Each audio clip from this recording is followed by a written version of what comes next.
Good afternoon, everyone, and welcome to Iowa Ideas In-Depth Week. This week's focus is on water quality, and today's session is on water quality policy overview.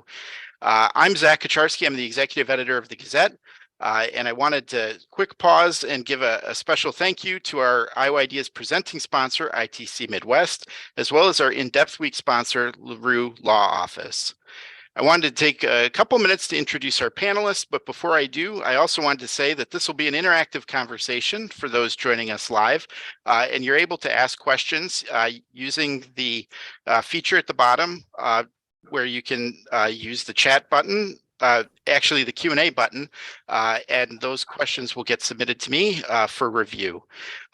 Joining me today, and I'll just kind of do quick introductions and ask you each after I introduce all three to speak briefly about your experience, and we'll jump in from there. Joining us today are Alan Bonini, the former watershed section supervisor for the Iowa Department of Natural Resources, Representative Chuck Eisenhart from District 100. You've got the perfect seat, 100. It's easy to remember up in Dubuque, as well as Larry Weber, the Edwin B. Green Chair in Hydraulics, the IIHR Director, a Civil and Environmental Engineering Professor at the University of Iowa, who helped co-found the Iowa Flood Center. I have a lot of words, and I'll calm myself down a little bit so I can get through them. Larry, if you wanted to kind of introduce yourself to the panel and to our participants today, a little bit about your experience in water quality, and I know it's a lengthy one for you. Well, thanks, Zach. I do appreciate the opportunity here and looking forward to the discussion with the panelists and with the audience members. As you mentioned, I'm the director of IIHR and co-founder of the Iowa Flood Center here at the University of Iowa. Also co-founder of the Iowa Nutrient Research Center, which is a center run by faculty colleagues at Iowa State University, where they focus on in-field and edge-of-field best management practices to address agricultural runoff and pollutants. We focus on the fate and transport of those agricultural pollutants in our rivers, lakes, and streams. We run the nation's largest real-time continuous water quality monitoring network. And I've also led the Iowa Watershed Approach Project, which was a $96.9 million program that invested about $40 million in urban infrastructure for stormwater management and $40 million in conservation practices across 8 watersheds in Iowa to reduce flooding and improve water quality year-round. So a lot of experience in Iowa across the state in both water quantity and water quality. All right. Alan. Well, thank you, Zach. I really appreciate being invited to participate in this distinguished panel. I've known these two gentlemen for a long time, and I really appreciate the work that they continue to do. And I say that because I retired a couple of years ago from DNR and retired from all professional paid work. I still work, but I don't get paid for it anymore. I served in a variety of capacities in the environmental field over the past 45 years across 3 Midwestern states, Illinois, Minnesota, and most recently Iowa. Served, as you said, as the watershed improvement supervisor at the DNR here in Iowa for 15 and a half years. Now I just, I have more liberty to speak my mind on issues, perhaps a little bit more than I did at DNR, although some would argue at DNR that I wasn't necessarily always towing the company line. That's why I often find myself in rather awkward positions. But I always felt and continue to feel that my voice is the voice for the environment. We need people to speak up for the environment because it can't speak for itself. And so I've always taken responsibility for that and taken that as a serious part of my duties as an environmental professional. And I look forward to continue to do that for as long as I can.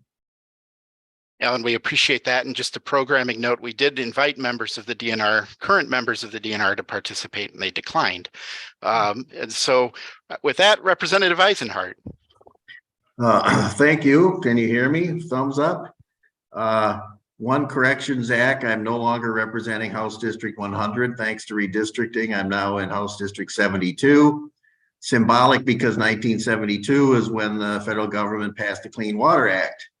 So apropos there. As far as my background credentials, our family has been a consumer of outdoor recreation and services for our entire lives. We would get together every year and take in some state or county park together as a family. One of the things we learned very quickly is that every state or county park or every public place that attracts people has a stream or a lake going through it. So you can't talk about outdoors in Iowa without talking about water. So it's been probably the one thing in terms of environmental policy that I've been most connected with over my 14 years now. Water quality being a main focus, and I've served various times in the past on all the relevant committees: environmental protection, natural resources, agriculture, ranking member on the budget subcommittee for natural resources and agriculture. This year I'm on agriculture again, and new for me, I'm on the budget subcommittee for health and human services, because I think we need to recognize the public health and related health aspects of environmental degradation and clean water in particular. All right. Well, I wanted to start with kind of a broad opener, but it's one that helps participants kind of understand the landscape and the points of view that each of you bring. And I'm curious, how would you assess what do you see as the biggest unaddressed threats, and what do you see as immediate opportunities? And Representative Eisenhart, I'll start with you. Well, let me just say that we rely as legislators, and I myself, on people like Alan and Larry for the basic information we need, the research we need, the studies, the measures as input for the policy making process. One of my previous lives, I was for many years trained as a journalist, so I consider myself a good reporter, a good observer, somebody who's able to know where to go to get information and connect dots, although I'm not necessarily directly involved in that type of research. So we need at the state level policy partnership between elected officials, policymakers, and the scientists. I think we had a good foundation for that in 2013 with the creation of what we call the nutrient reduction strategy, which has now experienced its 10th anniversary.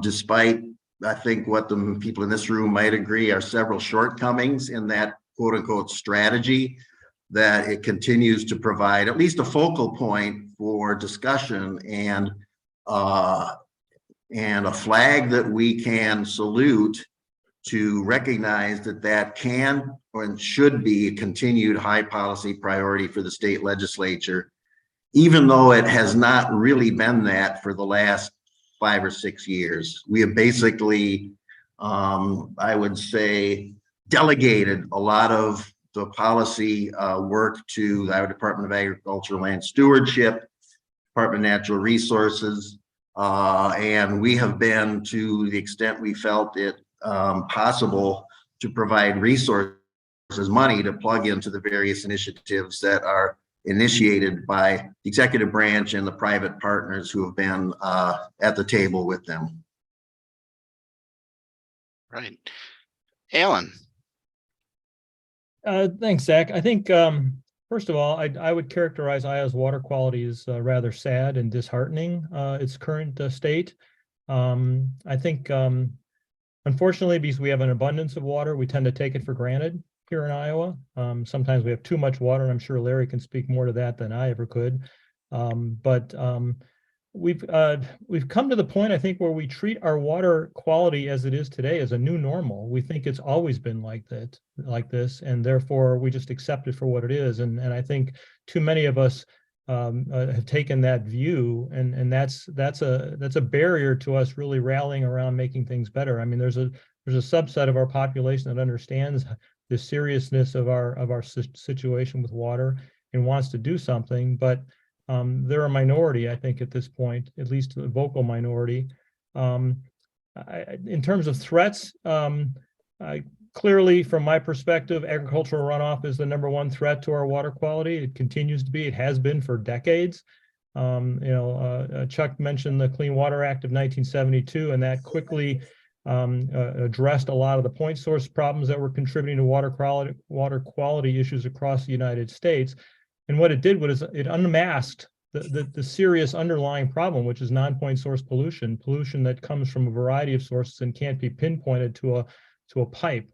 But we've continued to fail both in Iowa and across the nation to really take on that challenge seriously. We continue to rely on voluntary compliance, and nutrient reduction strategy is basically we're just going to encourage people and incentivize people with money to get things done. And after 10 years, I think it's been proven that that is a very slow walk, which I think the industrial agricultural community in this state prefers it that way. They want it to go slowly. There was a study or analysis done maybe a decade ago, slightly less than that, where at the rate that we're installing the practices that are articulated in the strategy, it's going to take decades to thousands of years to achieve the outcomes, whether it's 70, 80 years to get to the cover crop target, or several hundred years to get to the wetland target that's set in the strategy, or literally thousands of years to get to the bioreactor targets that are set in the strategy. And that doesn't make a strategy. That's just a delay and a distraction tactic. And unfortunately, it kind of leads my other point, and that is the legislature, not Chuck, but people on the other side of the aisle have done a really good job of interfering with our efforts to try to improve water quality. At the same time, they've been apathetic. They haven't done what needs to be done, and they've put in legislation and rules to prevent us from doing what we need to do. The nutrient strategy is one. This year, there's a bill, maybe Chuck can give us an update on it, but Senate File 455, which tries to impose a handcuff on local municipalities from improving water quality on urban lands by through requirements for making sure you have sufficient topsoil on developed lands. And that's counterproductive to achieving water quality. So this notion that the legislature is all in favor of water quality improvement, their actions don't speak to that. There's the old line, show me your budget and you show me your priorities. Well, show me what you're doing with legislation and you show me where your priorities are as well. And clearly this legislature is not serious about trying to address water quality other than just throw more money at it through eyeballs. And I think after decades of effort, we've proven that money alone is not going to solve our problem. And I think that's the unfortunate part that we have right now. We have an outsized influence by ag commodity groups in policy in this state, and there's no equivalent counterbalancing force to neutralize that or to moderate that influence. And unless that changes, and until that changes, I think we're really trying to push a ball up a very steep hill.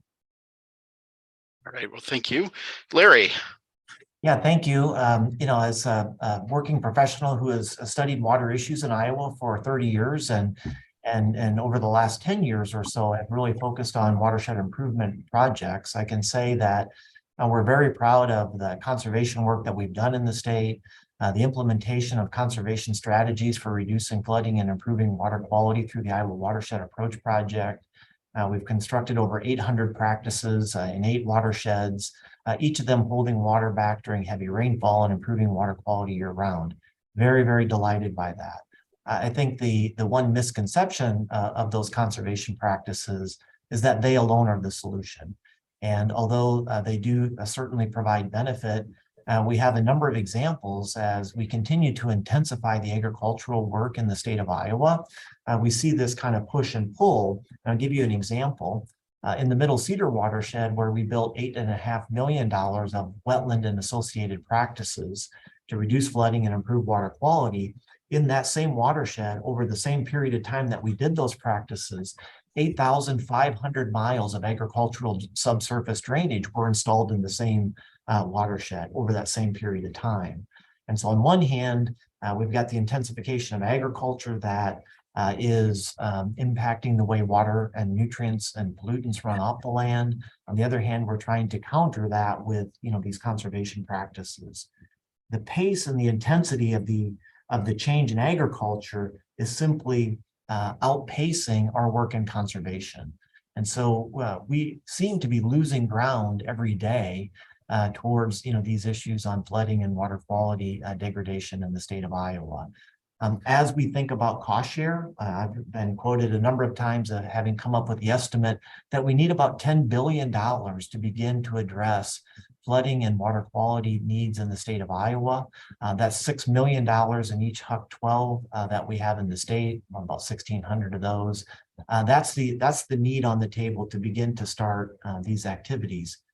But cost share alone, that $10 billion won't solve the issue if we don't pass the associated policy needs that go along with that. So we need policy on one hand to go along with the cost share to make the improvements that our general public is asking for. And I'd like to amplify or respond to a couple points Alan brought up. He talked about Senate File 455 that would relieve cities of the responsibility to control runoff from construction projects.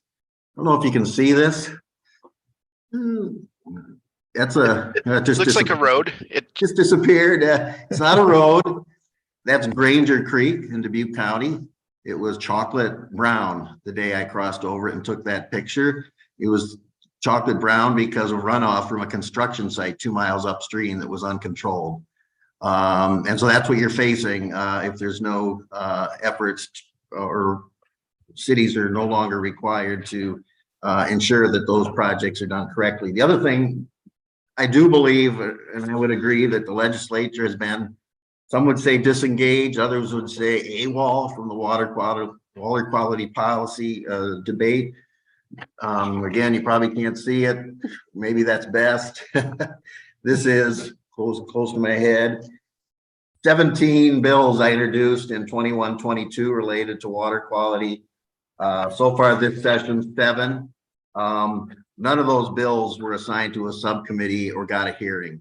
And so we just don't entertain water quality policy as a matter of the various committees that have jurisdiction over it, unless it's perhaps brought to us by one of the departments. Occasionally, we try to get some things done, put some boundaries or focus on the way we spend our money through the appropriations process, requiring that we measure the benefits of our practices, that we go in stream to find out how much the quality is being improved in a given watershed. Those amendments are routinely rejected by the majority party.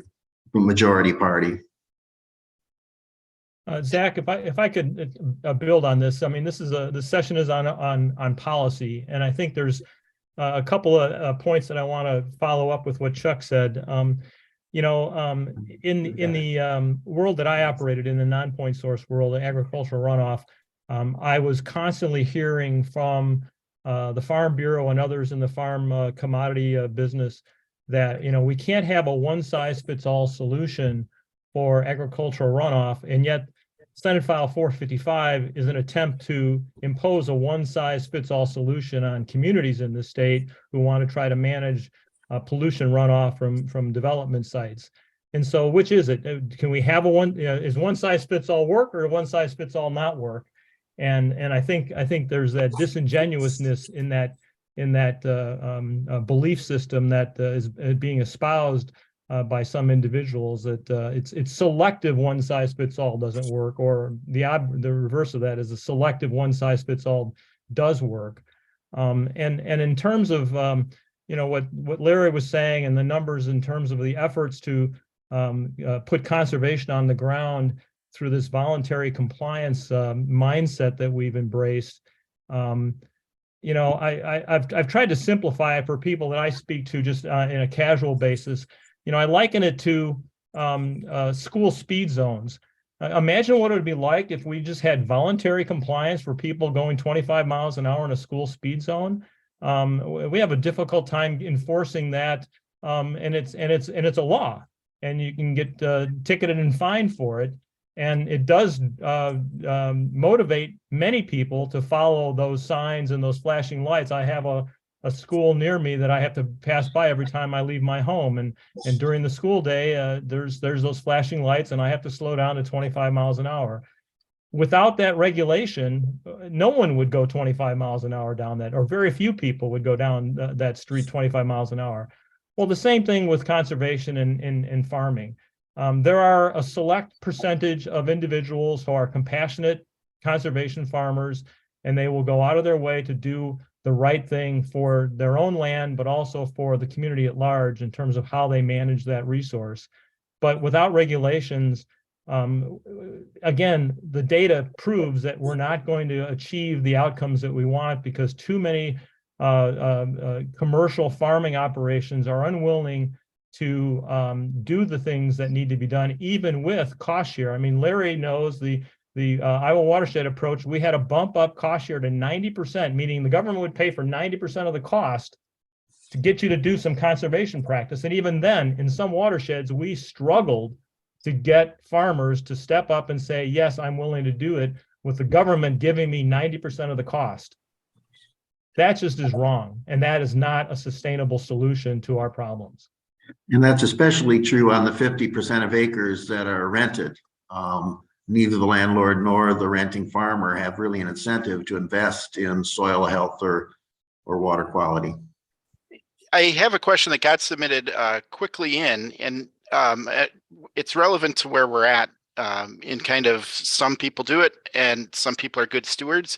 And the question is, what areas of Iowa would you say are providing the best water quality to Iowans, and what areas of the state need the most help? I'm going to jump in first here because I think this gets to a broader issue of, what motivates people to improve water quality.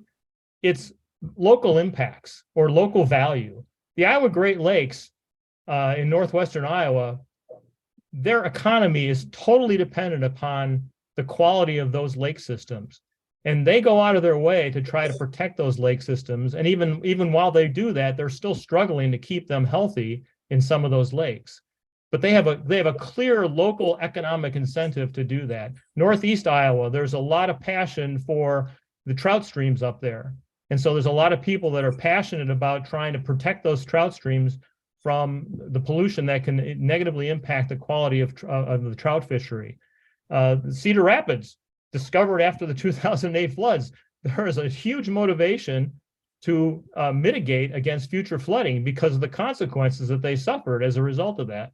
So it depends on where you've had impacts. If it's so typical of the American culture that we wait until there is a crisis to then scramble to come up with a solution. We're not very good at horizontally thinking and saying, well, you know what, if we do this now, we can maybe avoid the crisis from happening. We wait till the crisis occurs, and then we pour all sorts of resources and all sorts of technical expertise to solve the problem. Well, how about if we not let the problem occur in the first place? And like I said, there's several parts of Iowa where we've made efforts to address our water quality and have shown some improvements, but it is really typically driven by the consequence of some negative experience. Well, as people often say, we are in a target-rich environment. And so when we talk about poor water quality, we have a lot of areas in the state to work in. And although Alan is correct, we have some beautiful, trout streams up in the driftless area of Northeast Iowa. It's also one of the areas of the state that we have the highest nitrate load or yield per acre in any part of the state. And the reason for that is that we have a highly connected surface water groundwater system with a fractured karst subsurface. So we have almost immediate response between rainfall that comes onto the land and impacts to water quality.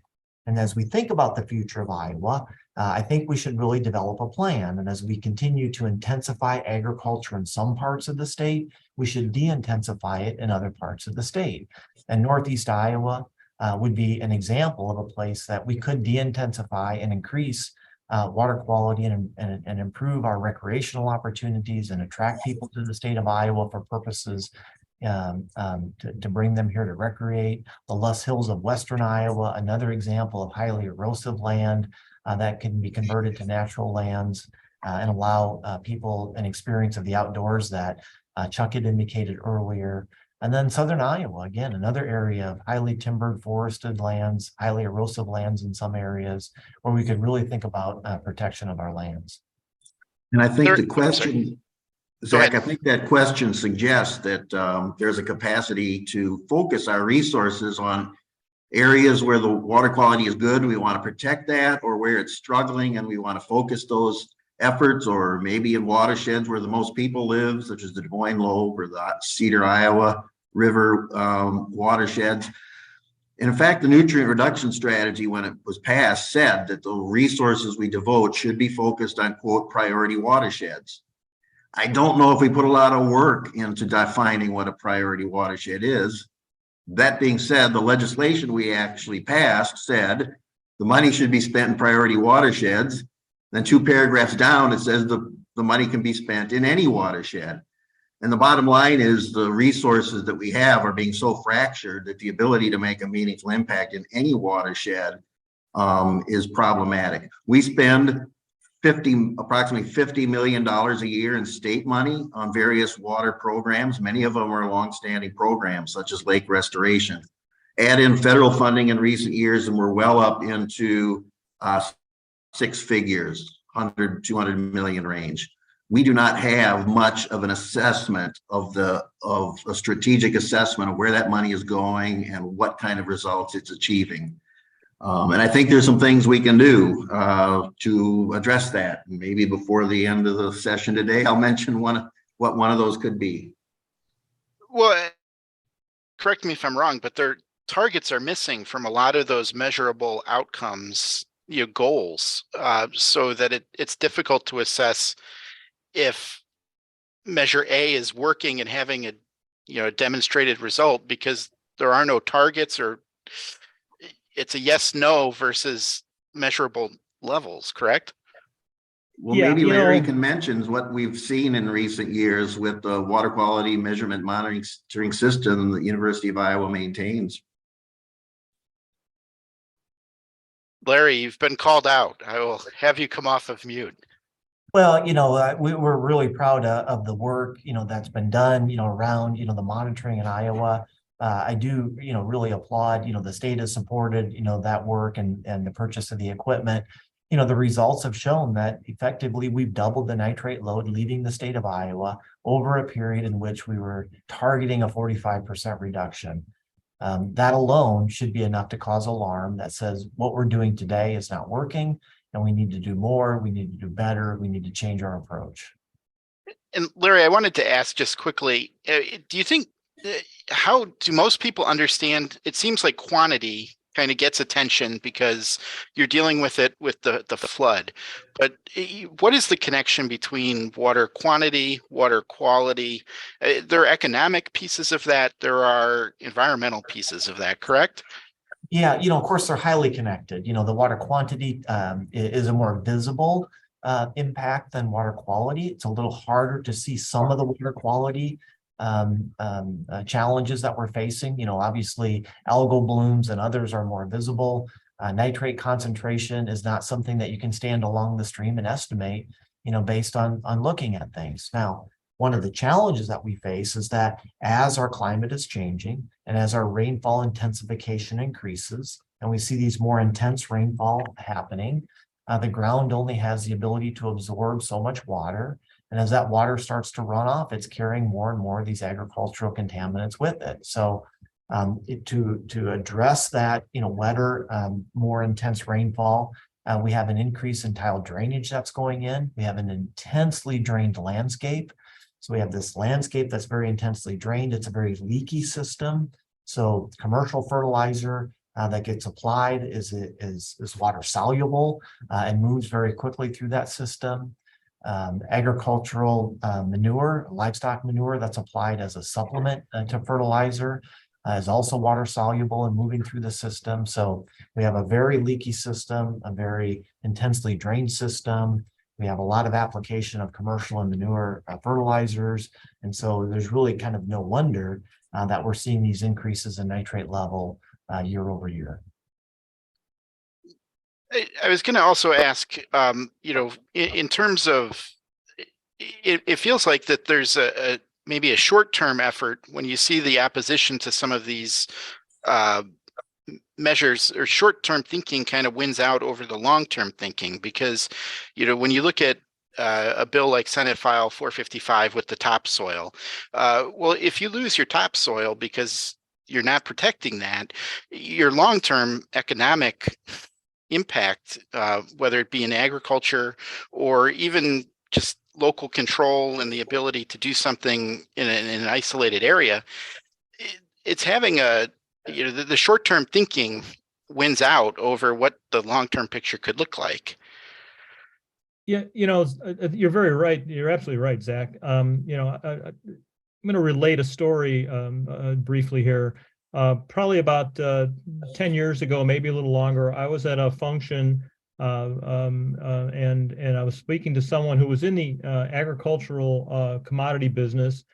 And I had just recently come back. It was probably in 2010, 2011. I just come back from Omaha, dropped off our daughter at Creighton University as an undergraduate, and we stopped at the rest stop in Adel, and they have this really dramatic architecture in front of it showing the amount of soil loss in Iowa over time. And essentially, we've lost about half of our topsoil in the first 150 years since we settled the state.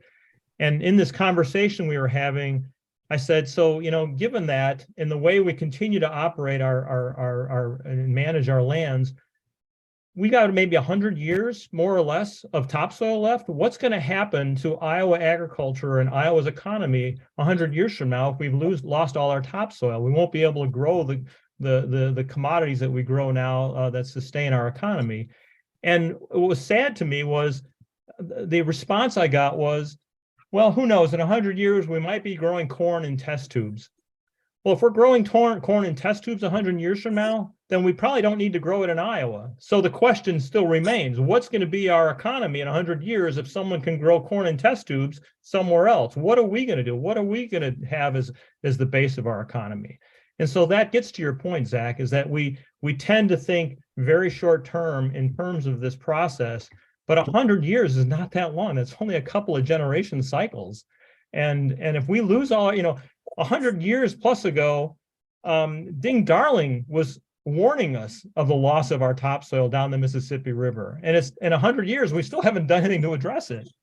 And so what are we going to do over now to prevent us from the next generations beyond us looking back and saying, shame on us for failing to do what was necessary and what could have been done more easily back then to preserve our soil, preserve our natural resource, and preserve our economy.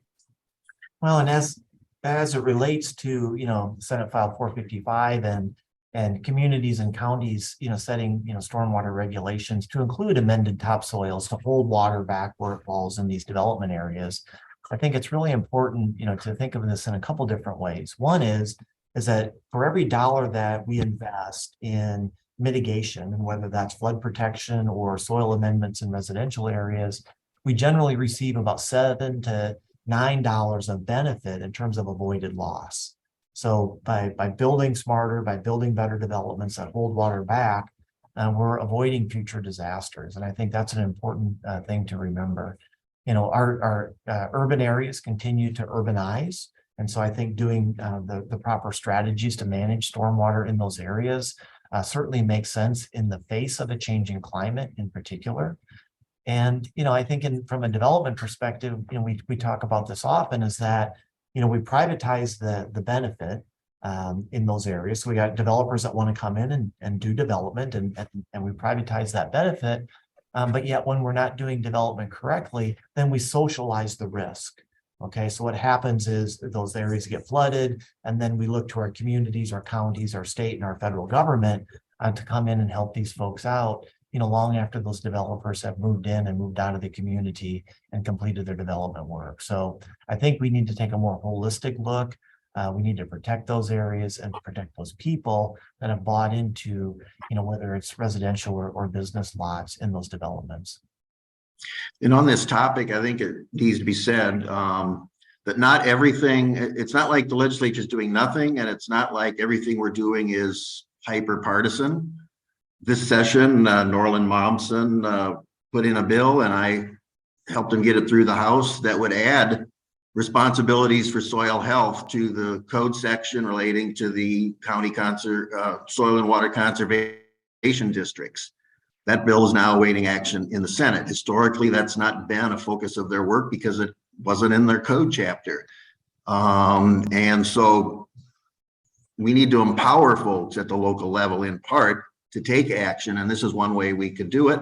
And it's being led by a House Republican. Do you have a bill number on that one? That would be. You know, I was just trying to look it up. Our system is down. I can't retrieve the current number. Originally, it was introduced as House File 69. Okay. Once it came out of committee, it was renumbered. It's like 262 or something like that, but you can find that out online. Yep. Okay. And Representative, I wanted to maybe keep it. We have a question that says, could you explain the lack of incentives to landlords to implement conservation practices? If 50% of agriculture is landlord driven, is that a place to start? Well, in fact, yes, one of the bills that I introduced earlier would address land that's on rented ground. And maybe if we're going to start putting in boundaries on what can be done, let's maybe focus on rented ground, because the property owner is exercising his right to lease that.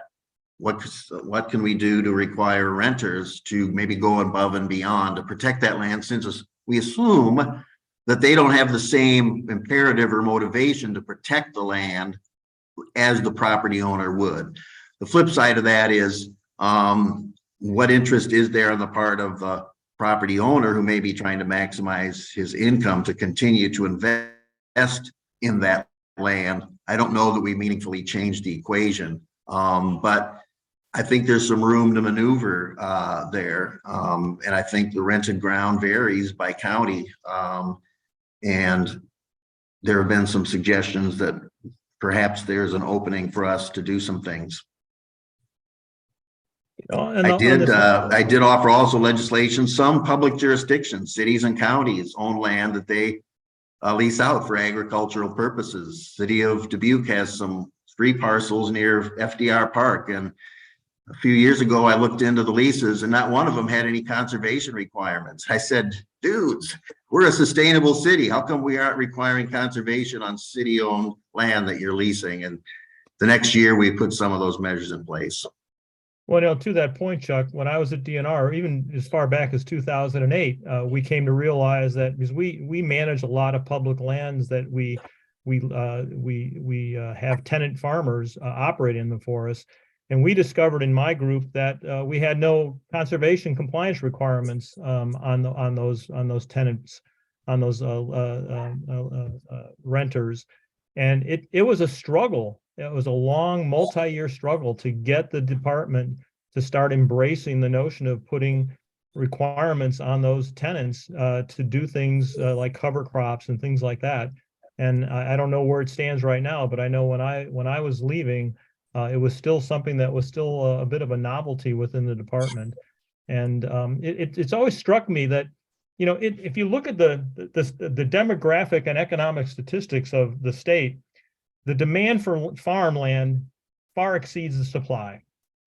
And so landlords arguably are in a very strong position to do what's appropriate in terms of protecting their natural resource asset. And yet we discovered that was something that landlords were very reluctant to do, to put conservation compliance requirements in their lease contracts with their tenants. And it always struck me as incredibly strange and unusual, because in my other industry, in the solid waste industry, and in my own personal life, when you have when you own a commercial business or a multifamily housing unit and you're the landlord, you impose all sorts of requirements on your tenants to ensure that they don't degrade that asset of yours, because that asset is your engine for making money. And yet we seem to be okay in the farming community as a landlord to not require tenants to do things to protect my asset as the landlord. And I find that to be a real disconnect in the landlord-tenant relationship in the agricultural community here in Iowa, and I suspect in other agricultural states. And it makes no economic sense in the context of what a landlord ought to be trying to do and what typically does in most every other tenant-landlord setting. And I think we have to recognize the economics there, that if a landlord's going to do that, that's going to require some expenditures on the part of the tenant, which may require the landlord to accept a slightly smaller rental payment on those acres. So it's going to be a shared responsibility one way or another. One of the bills I introduced would have simply required an environmental provision in every farm ground lease. Didn't dictate or require anything specific. It just said there needs to be an agreement between you. And if that did nothing more than to force a conversation, it might have had meritorious benefit. Alan, I wanted to ask, back in November, we did, Brittany Miller on our team did some reporting about the Cedar River and the DNR's proposal on the TMDL. And you were a source in that reporting that raised some concerns. And I was wondering if you could kind of talk a little bit about the pressure that you faced, both as somebody that had to regulate these plans, but then also, the concerns going forward and what people should be aware of. Sure. Yeah, the TMDLs, the total maximum daily loads, it's a requirement under the Clean Water Act. It's been in the act since its inception in 1972. It was kind of a dormant clause until the late 90s when the environmental community started realizing that the EPA was not demanding states develop these documents and implement them through permitting.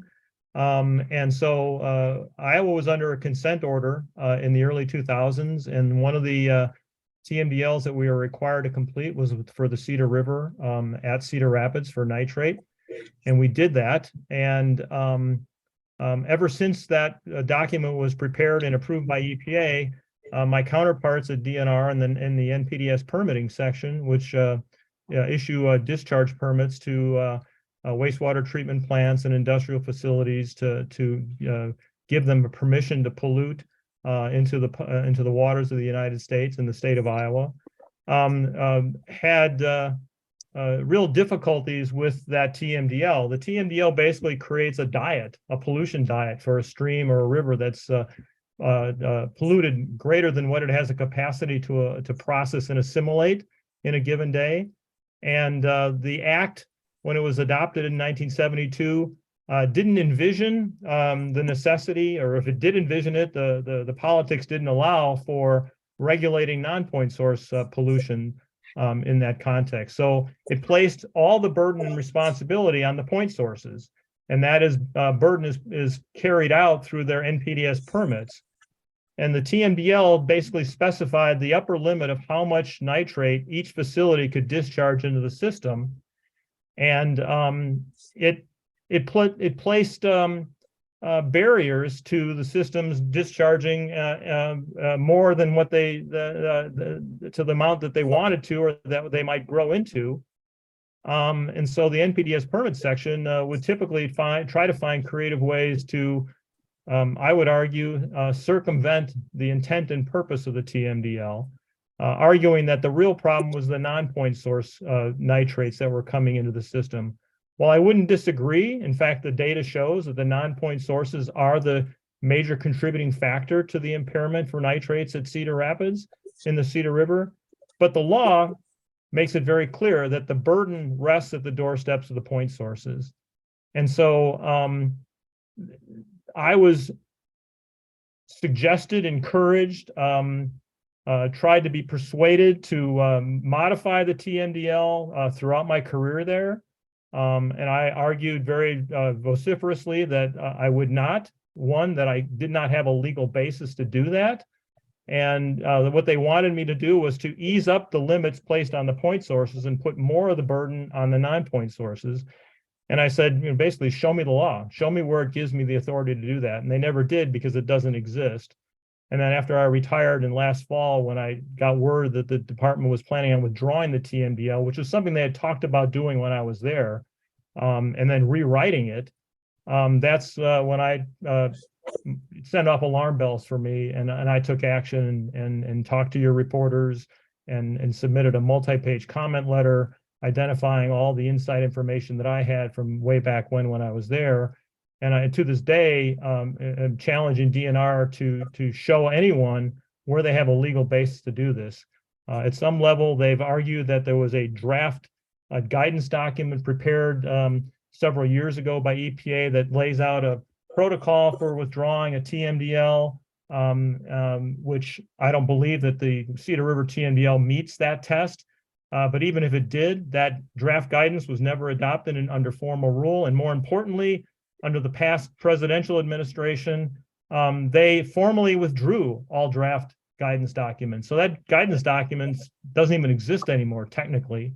So there is nothing other than the Clean Water Act and its enabling legislation and the several precedent-setting court cases across the U.S. that have established that TMDL is there and it's going to stay there. And I find it curious and interesting that here we sit March 20th, and the public comment period closed sometime in November, I believe it was, and we still have not heard a formal response to comments from DNR on the boatload of public comments they received in opposition to their attempt to withdraw it. And I speculate that it's because they realize they're in a very difficult position, and they put themselves in that position. And I'd like to believe that US EPA will, for once, stand strong and refuse to allow them to carry forward with this this travesty of basically ignoring the letter of the Clean Water Act. And I would say one of the difficulties about situations that Alan describes is there's effectively no state public policy that is legislative oversight of the Environmental Protection Commission and the Department of Natural Resources when it comes to these decisions.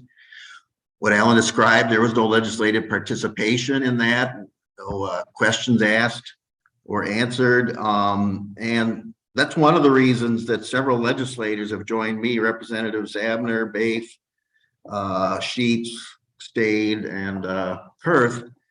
We've introduced a bill, House File 365, that would establish a permanent legislative water resources committee. We have in the legislature a number of what we call statutory committees that are required to meet. They're in code, made up of legislators to address specific issues of importance to the state. This seems to me an obvious issue of significant importance to the state that requires us to be meeting regularly to hear from departments and agencies and stakeholders about where are we on the range of water resource issues, whether it's water quality, water quantity, flood mitigation, etc. So there's really no mechanism for legislators to weigh in on this. And many times the Department of Natural Resources and the Environmental Protection Commission will say, we're not going to change direction unless the legislature tells us, and they haven't told us. It's hard when there's not a mechanism to do that, I guess.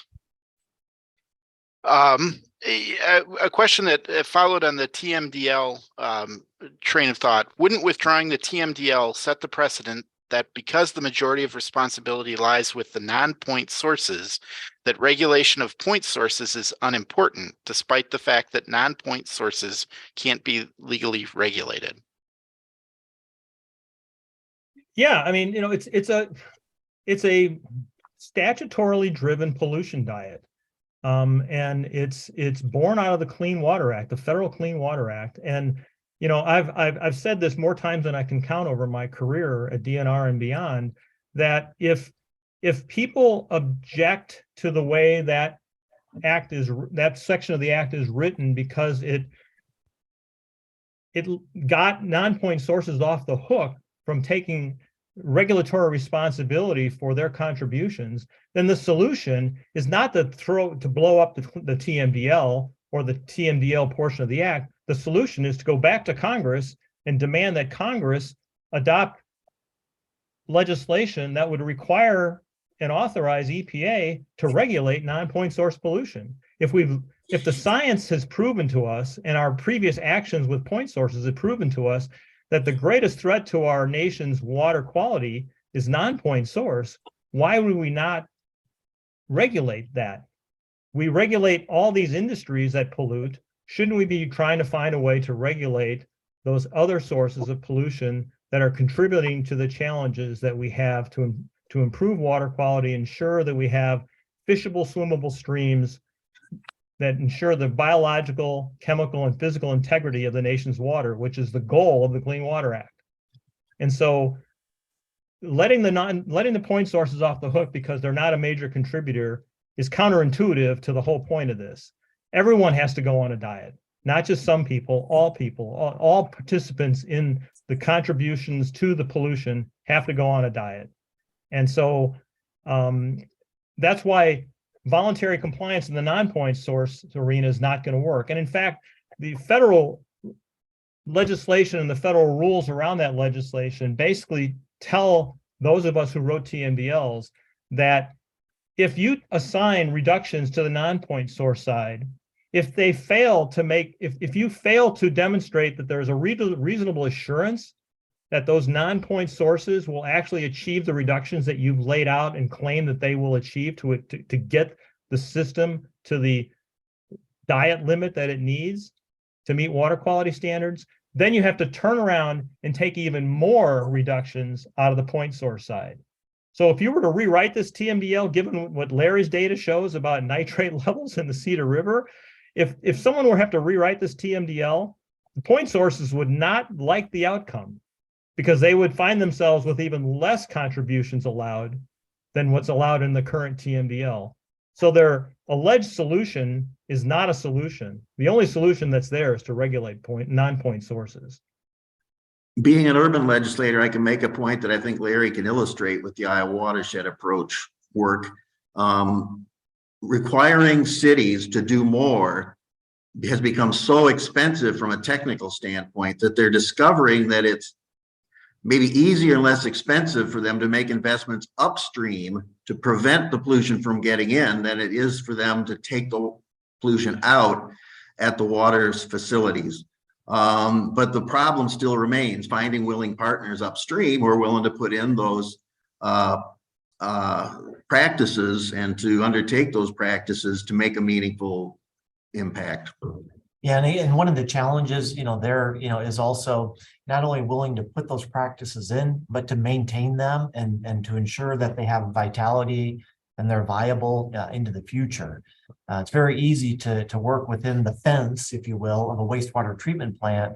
It's a little harder to work within the fence of the watershed. And so we've got to find the right landowners, the right participants, the right practice, and then some assurance that that practice will maintain its viability over the next 20 years, let's say.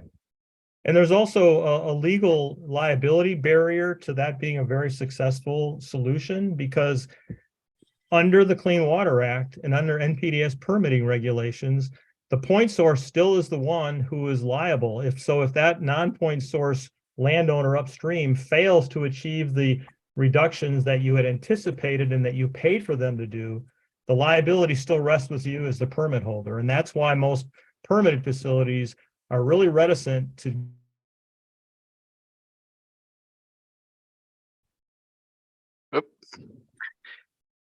Looks like we have our first internet bug of the day. They're reticent to do that. They are. Okay, Larry, I wanted to kind of keep the focus on a little bit about the work that you're doing.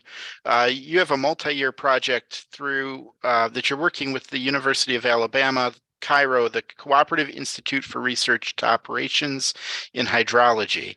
And, that's also, there are multiple points to that project where you're working on hydrologic forecasts, but I'm curious, ag runoff is also a topic that's being taken up there as well. Can you speak a little bit more about that? Yeah, so we're really excited, Zach, to join this national effort, to be a partner with the University of Alabama and with the National Weather Service in their efforts to create a more weather and climate ready nation. So the Weather Service has that responsibility for the entire nation, and the best in class systems and programs that we have here in Iowa with the Iowa Flood Center and with IIHR and others are now going to be elevated to the national level. The National Weather Service is working on their national water model. They call it the National Water Model, the next generation. So that'll be version 2.0. That'll be deployed across the country. Some of our work here will be focusing specifically on the agricultural Midwest. So how do we make this national water model that has to work from California to New Jersey, from Texas all the way up to Minnesota? How do we make sure that it works very well in the Midwest, where again, we have a different hydrologic system, both in terms of weather, but also in terms of how we use our land. So incorporating things like agricultural tile drainage and intense row crop agriculture into that national water model will be one of the roles that we have here at the University of Iowa. Additionally, as this new cooperative institute was being formed, we learned from our partners at Alabama and the National Weather Service that the Weather Service is also interested in beginning to develop a water quality forecast model, as well as their water quantity forecast models. And because we run, the nation's largest real-time continuous water quality monitoring network, we believe that we're in a very strategic position to start helping the Weather Service create that water quality forecast model. That'll begin with temperature as a simple parameter to understand stream quality in terms of water temperature. It impacts a lot of fisheries and ecosystem life in our aquatic systems. And then when as we complete water temperature, then we're going to start to focus on nitrate and start to begin to develop a real-time nitrate forecast model for the agricultural Midwest. To me, I think that will be a real transformational tool in helping all of us understand kind of our present day and our near future water quality conditions in and across the Midwest. Does it help to kind of some of these issues obviously become politicized quite easily. This gives you the ability, though, to continue to do research for the long term without necessarily having to engage in some of that day-to-day politics. Is that a fair? Well, as much as possible, we try to stay out of that. I leave that to Chuck and to Alan, who are both quite engaged in it. I've said this many times, and the point that I make is that I don't have an urban agenda. We don't have a rural agenda, but we do have a science agenda. And, through science and through information, we should be able to discuss these most, challenging issues that our state faces. And, as I went around the state and worked with the Iowa Watershed Approach Project, we'd have community meetings and presentations that we had a wide spectrum of participants at. And say, look, we're going to talk about real hard things, but we've got to talk about them if we want to have any hope at all in being able to address these issues.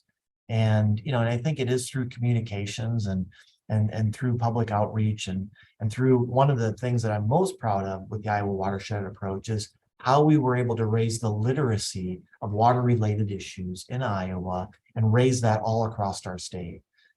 From the far northeast to the far southwest corners of Iowa. We had those meetings, we've had those discussions. We have to continue to work in that towards that direction. These are difficult and complex and multifaceted issues that we face. And we have to have a population and a citizenry that really understands them at least enough to form an opinion and to help us work towards solutions. So I'm the eternal optimist that if we keep working at it, we're going to get there.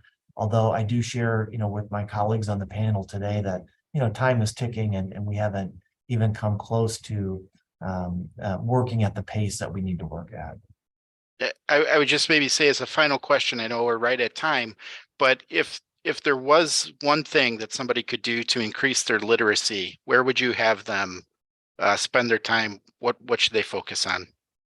And Larry, I'll keep it with you. Well, I think we need to think about water as a commons, okay? Water is important to all aspects of life. Water is a commons like clean air and like the sun rising and setting each and every day. And we've got to start valuing water for the important role that it plays in all things life here in Iowa and on Earth in general. All right, Alan, your thought.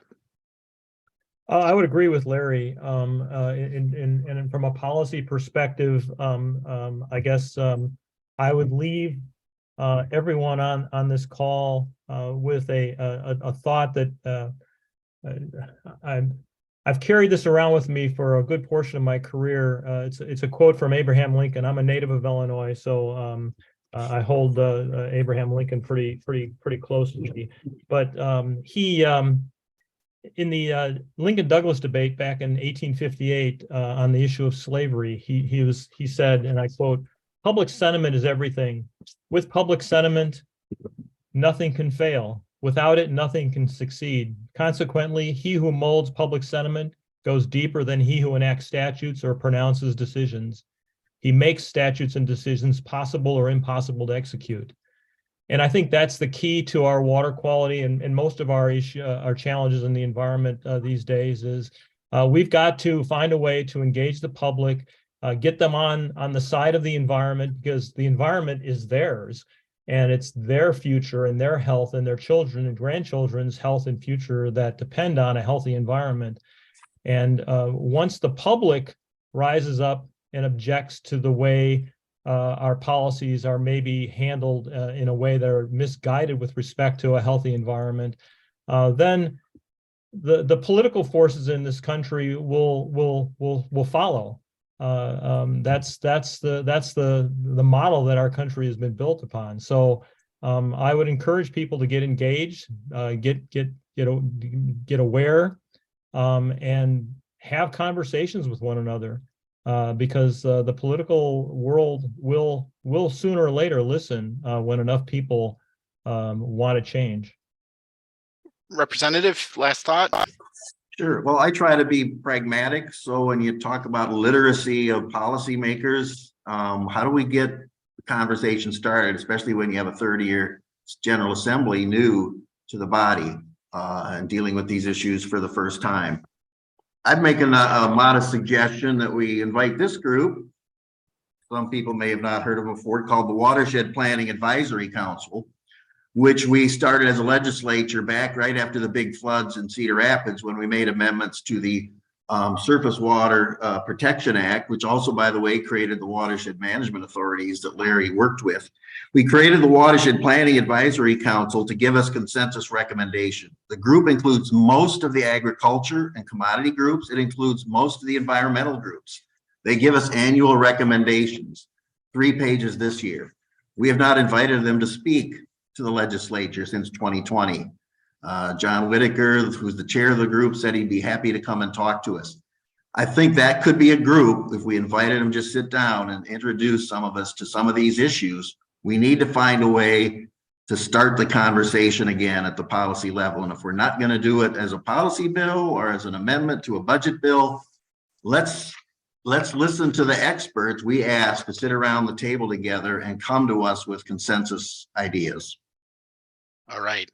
Well, we have reached the end of our hour. I want to again thank the panelists for sharing their expertise.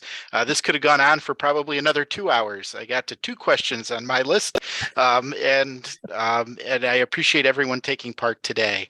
I also want to thank our presenting sponsor, ITC Midwest, as well as our In-Depth Week sponsor, the LaRue Law Firm. And we have this kicks off a week of different sessions each day at noon. And so tomorrow, our session is on wells. And so I would encourage folks to join us then. Also, all of the replays for the week will be put up on iowaideas.com. And we appreciate you looking forward. And I'll put in my plug that registration is open for the main conference in October. With that, I want to say thanks again and have a great day. Thanks, Zach. Thank you all. Thank you. Thank you.